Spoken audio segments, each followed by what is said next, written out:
Perkenalkan, nama saya Ricky Aldinata Martin Luther Unggawer. Saya dari Prodi Teknik Geofisika ingin mempresentasikan hasil kerja saya. Materi yang diberikan yaitu mesin uap. Mesin uap pertama kali dibuat oleh Hero dari Alexandria, yaitu sebuah prototipis turbin uap primitif yang bekerja anhero. Beberapa abad kemudian dikembangkan turbin uap oleh beberapa orang yang berusaha memanfaatkan uap sebagai sumber energi untuk peralatan mereka. Thomas Savery 1650 sampai 1715 adalah orang Inggris yang membuat mesin uap bolak-balik pertama. Mesin ini tidak populer karena mesin sering meledak dan sangat boros uap. Untuk memperbaiki kinerja dari mesin Savery, Dennis Papin 1647 sampai dengan 1712 membuat katup-katup pengaman dan mengemukakan gagasan untuk memisahkan uap, air, dan air dengan menggunakan torak. Kemudian perkembangan mesin uap selanjutnya adalah mesin uap yang dikembangkan oleh James Watt. Selama kurang lebih 20 tahun ia mengembangkan dan memperbaiki kinerja dari mesin Newcomen. Gagasan James Watt yang paling penting adalah mengkonversi gerak bolak-balik menjadi gerakan putar.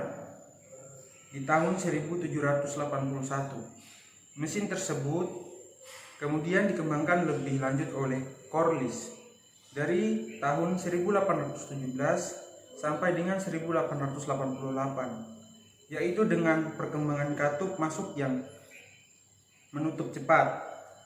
Untuk mencegah pencekikan katup pada waktu menutup, mesin Corliss menghemat penggunaan bahan bakar batu bara separuh dari batu bara digunakan mesin uap James Watt dan menggunakan prinsip reaksi, di mana turbin ini terdiri dari sumber kalor, bejana yang diisi dengan air dan pipa tegak yang menyangga bola di mana pada bola terdapat dua nosel uap.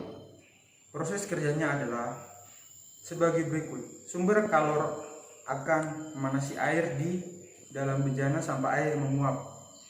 Lalu uap tersebut mengalir melalui pipa tegak masuk ke bola. Uap tersebut terkumpul di dalam bola, kemudian melalui nosel menyembur keluar. Karena semburan tersebut, bola menjadi berputar. Selanjutnya pengertian mesin uap. Mesin uap merupakan mesin pembakaran eksternal dengan cairan yang terpisah dari hasil pembakaran. Sumber panas yang dapat digunakan yaitu tenaga surya, tenaga nuklir, atau tenaga panas bumi. Jika uap berkembang melalui piston atau turbin akan menyebabkan kerja mekanik. Nah, selanjutnya contoh cara kerja. Saya akan menjelaskan tentang cara kerja mesin uap. Dari gambar di samping dapat kita pelajari bagaimana cara kerja sebuah mesin uap, yaitu uap bertekanan tinggi masuk ke dalam piston setelah melalui kutub pengatur aliran uap. Pada gambar pertama terlihat katup bergeser ke kiri sehingga tekanan uap akan masuk melalui celah piston valve menuju ke piston utama sebelah kiri. Sehingga tekanan uap akan mendorong piston utama ke kanan. Sampai sini maka terjadilah setengah putaran pada roda flywheel. Pada gambar kedua terjadi gerakan katup ke kanan.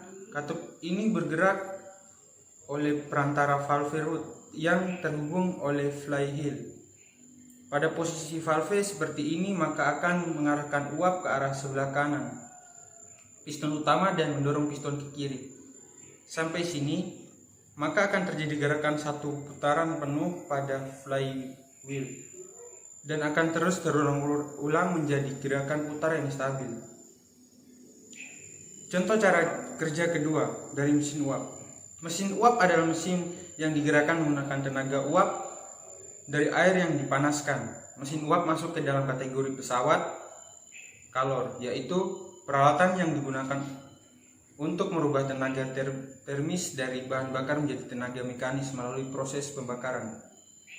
Pesawat kalor ada dua macam, yaitu internal combustion engine atau dalam kurung ISE atau motor pembakaran dalam. Pada pesawat kalor jenis ini proses pembakaran bahan bakar untuk menghasilkan tenaga mekanis dilakukan di dalam peralatan itu sendiri.